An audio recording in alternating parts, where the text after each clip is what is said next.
हे friends, अस्सलाम वालेकुम। Recipe की इसमें आज बन रही है मज़ेदार सी एक हेल्दी सा मीठा, जो कि बहुत अच्छा है उन लोगों के लिए जिनका वेट नहीं बढ़ता और वो लोग जो कमज़ोरी महसूस करते हैं। तो उनके लिए सबसे पहले आपने क्या करना है, एक पैन में दूध लेना है।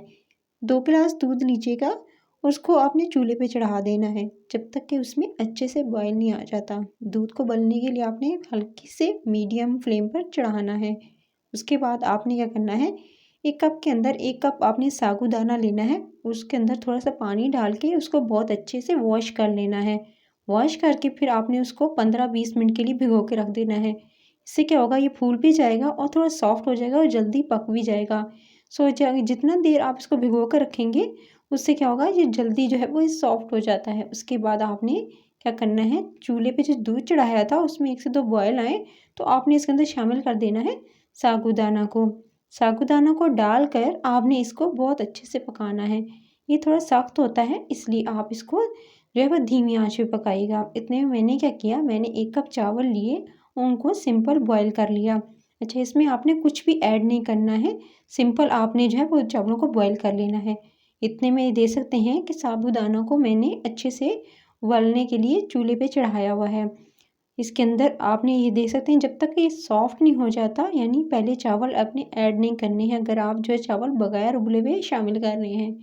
सो आप ये देख सकते हैं, जब ये उबलता है तो इसके अंदर क्या होता है, ऊपर की जो है वो सतह जो है, इसके ऊपर का हिस्सा जो है वो तो सॉफ्ट हो जाएगा, लेकिन इसके अंदर का जो हिस्सा है वह सख्त रह जाता है, जिसके लिए आपको इसको बहुत धीरे धीरे पकाना होता है। उसके बाद आपने इसके अंदर ऐड करना है 1 छोटी चाय का चम्मच इलायची पाउडर, और इसके साथ ही आपने इसके अंदर 1 टेबलस्पून भरकर आपने मलाई का भी ऐड कर देना है।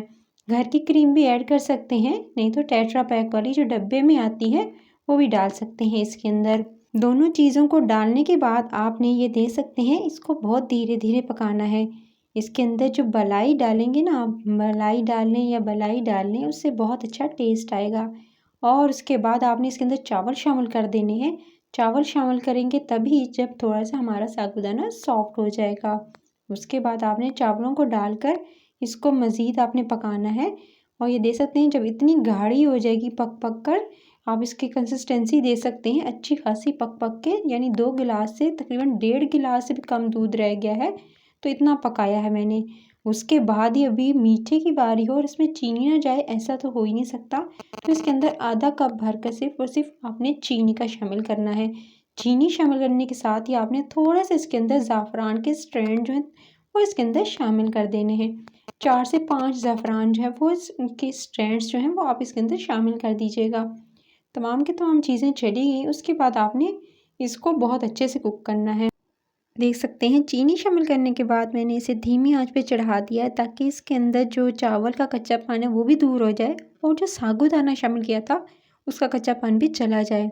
अभी ये पक रही है, इसको मज़ीद पकाएंगे जब तक कि ये बिल्कुल गाढ़ी नहीं हो जाती।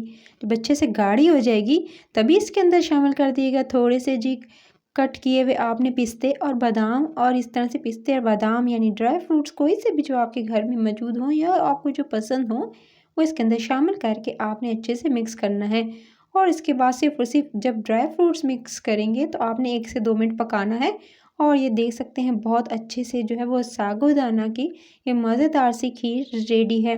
अब आप जो है वो इसको ज़रूर बना सकते हैं। वो लोग जिनका वेट गेन नहीं होता उनके लिए तो बहुत बेस्ट है। इसको ठंडा करके खाइएगा, हफ्ते में 1 से 2 बार लेंगे तो आपका वेट भी गेन हो जाएगा और हेल्दी बहुत है, सेहत के लिए बहुत अच्छा है। सर्दियों में आप इसे ले सकते हैं, ताकत फराहम करेगा आपको। तो अगर रेसिपी पसंद आई तो रेसिपी करी चैनल को सब्सक्राइब, वीडियो को लाइक और शेयर ज़रूर कर लीजिएगा। बेल आइकन को दबा लीजिएगा ताकि रोज़ाना की वीडियो आए तो आपको नोटिफिकेशन मिले। और मज़े की रेसिपीज़ जो है मेरे चैनल पर अपलोड है, उसको भी जाके देख लीजिएगा। कैसी लगी आज की रेसिपी कमेंट सेक्शन में ज़रूर बताइएगा। अपना ख्याल रखिएगा। Take care.